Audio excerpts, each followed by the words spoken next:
देखना शुरू कर चुके हैं प्रवास साक्षी का खास कार्यक्रम मोस्ट लेवल इन्फॉर्मेशन यानी एमआरआई। ये 17 मई की बात है। यही कोई करीब एक महीने पहले जब केंद्रीय अन्वेषण ब्यूरो यानी सीबीआई ने तृणमूल कांग्रेस के बड़े नेताओं के यहाँ छापा मारा।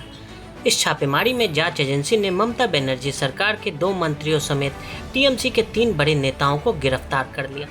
कोलकाता के निजाम पैलेस में 14वीं मंजिल पर सीबीआई का ऑफिस है। नेताओं की गिरफ्तारी के कुछ घंटे बाद ही मुख्यमंत्री ममता बनर्जी सीबीआई ऑफिस पहुंच गई। उन्होंने सीबीआई को चुनौती देते हुए कहा, मुझे गिरफ्तार करके दिखाओ। टीएमसी नेताओं की गिरफ्तारी के बाद बड़े संख्या में टीएमसी कार्यकर्ता निजाम पैलेस के बाहर जुटने लगे और देखते ही देखते वहां पत्थरबाजी भी शुरू हो गई। आखिर क्या हुआ था जो टीएमसी के बड़े नेताओं को सीबीआई द्वारा गिरफ्तार किया गया? ममता बनर्जी इस कार्रवाई के विरोध में क्यों इतनी मुखर दिखाई दे रही थी कि उन्हें खुद ही निजाम पैलेस आना पड़ा? इस मामले को लेकर आज क्यों चर्चा हो रही है, सारी चीज़ों को तफसील से बताएंगे। सबसे पहले आपको इसमें ताज़ा अपडेट के बारे में बताते हैं। दरअसल दिल्ली से खबर आई कि सुप्रीम कोर्ट के न्यायमूर्ति अनिरुद्ध बोस ने एक मामले की सुनवाई से खुद को अलग कर लिया। इस मामले की सुनवाई अब जस्टिस विनीत शरण और जस्टिस दिनेश माहेश्वरी की पीठ द्वारा किया जाएगा। ये पूरा मामला नारदा स्टिंग से जुड़ा है, जिसको लेकर कलकत्ता हाई कोर्ट से झटका लगने के बाद पश्चिम बंगाल की मुख्यमंत्री ममता बनर्जी ने सुप्रीम कोर्ट का दरवाजा खटखटाया था। उन्होंने सीबीआई द्वारा 17 मई को तृणमूल कांग्रेस के 4 नेताओं की गिरफ्तारी के दिन अपने और प्रदेश के कानून मंत्री मलय घटक की भूमिका को लेकर कलकत्ता हाईकोर्ट द्वारा हलफनामा दायर करने की इजाज़त नहीं देने जाने के खिलाफ सुप्रीम कोर्ट का रुख किया है। क्या है नारदा स्टिंग? साल 2016 की बात है। पश्चिम बंगाल में चुनाव की तैयारियां जोरों पर थी। तमाम पार्टियां सत्ता पाने की लालसा लिए चुनावी समर में उतरने को कमर कस रही थी। इसी बीच नारदा स्टिंग ऑपरेशन सामने आया। इस स्टिंग ने कोलकाता से लेकर दिल्ली तक सियासी सरगर्मी को तेज कर दिया। नारदा स्टिंग ऑपरेशन को मैथ्यू सैमुअल नाम के शख्स ने अंजाम दिया था, जिसके लिए उन्होंने नारदा न्यूज वेबसाइट बनाई।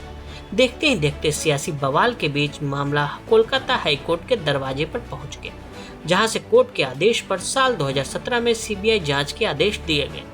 इस मामले में टीएमसी सरकार के मंत्री फिरहाद हकीम, मंत्री सुब्रत मुखर्जी, विधायक मदन मित्रा और कोलकाता नगर निगम के पूर्व मेयर शोभन चटर्जी की गिरफ्तारी हुई थी। कैसे दिया गया अंजाम? विभिन्न इंटरव्यू में दिए मैथ्यू सैमुअल के बयान के अनुसार वो खास तौर पर स्टिंग ऑपरेशन को अंजाम देने के लिए कोलकाता पहुंचे थे, जिसके बाद उन्होंने तृणमूल के मंत्रियों और नेताओं से संपर्क किया।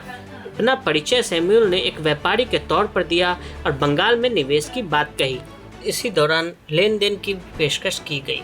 रुपए लेते हुए तृणमूल के कई मंत्री और नेता मैथ्यू सैमुअल के हिडन कैमरा में रिकॉर्ड हो गए, जो साल 2016 में ठीक बंगाल चुनाव से पहले सामने आया। इस स्टिंग को ममता बनर्जी ने साजिश करार दिया, जबकि विपक्षियों को ममता के खिलाफ बड़ा हथियार मिल गया।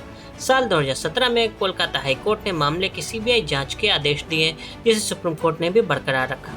नारदा स्टिंग ऑपरेशन वाली वीडियो में मुकुल रॉय, सुब्रत मुखर्जी, सुल्तान अहमद, शुभेंदु अधिकारी, काकोली घोष, दस्तीदार, प्रसून बनर्जी, शोभन चटर्जी, मदन मित्र, इकबाल अहमद और फिरहाद हकीम शामिल थे। इसके अलावा एक वरिष्ठ पुलिस अधिकारी एमएच अहमद मिर्जा को पैसे लेते हुए दिखाया गया। नारदा स्टिंग ऑपरेशन में इनके खिलाफ केस। तृणमूल कांग्रेस की तरफ से खूब कोशिश की गई कि ये मामला सीबीआई तक नहीं पहुंचे और इसे बीजेपी ने साजिश माना गया, लेकिन कोर्ट और सुप्रीम कोर्ट का रुख उसके खिलाफ गया।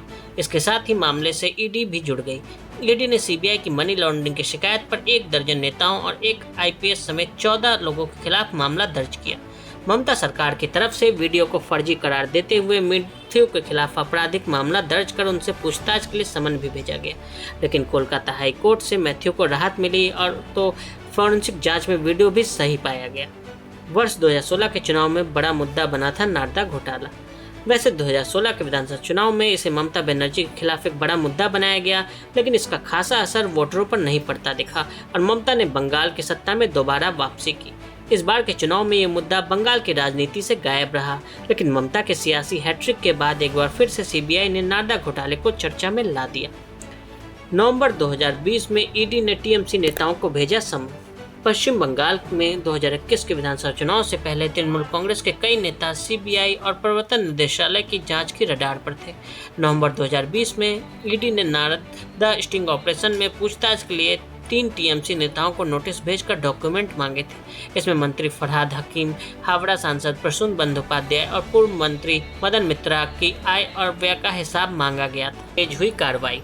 नवंबर 2020 में ईडी ने नारदा स्टिंग केस में पूछताछ के लिए 3 तृणमूल नेताओं को नोटिस भेजकर कागजात मांगे थे। 2021 के विधानसभा चुनाव से पहले तृणमूल के कई नेता सीबीआई के रडार पर आए। 10 मई को नारदा स्टिंग घोटाले में पश्चिम बंगाल के राज्यपाल जगदीप धनखड़ के अनुरोध पर तृणमूल कांग्रेस के नेताओं के खिलाफ केस चलाने की अनुमति दी गई। राज्यपाल की ओर से संविधान के आर्टिकल 163 और 164 के तहत अधिकार का प्रयोग करते हुए अनुमति दी गई। 17 मई को सीबीआई ने नारदा घोटाले में फंसे ममता सरकार के मंत्री फरहाद हकीम, सुब्रत मुखर्जी सहित टीएमसी विधायक मदन मित्रा और पूर्व भाजपा नेता सोवन चटर्जी को गिरफ्तार किया। सीबीआई दफ्तर पहुंची ममता बनर्जी टीएमसी नेताओं की गिरफ्तारी के खिलाफ सीबीआई दफ्तर पहुंच गई। उन्होंने सीबीआई नेताओं से कहा कि उन्हें भी गिरफ्तार किया जाए। उधर टीएमसी कार्यकर्ताओं ने सीबीआई दफ्तर के सामने नारेबाजी और पथराव किया। इसके बाद यहां सुरक्षा बलों को तैनात किया गया। उधर भाजपा अध्यक्ष दिलीप घोष ने कहा कि ममता बनर्जी राज्य में अराजकता फैला रही हैं। उन्होंने ममता के खिलाफ केस भी दर्ज कराया है। आज के लिए दें इजाजत और ऐसी रिपोर्ट्स को देखने के लिए प्रभा साक्षी के साथ लगातार बने रहें। फेसबुक और ट्विटर पर हमें फॉलो करें, यूट्यूब पर प्रभा साक्षी को सब्सक्राइब करें।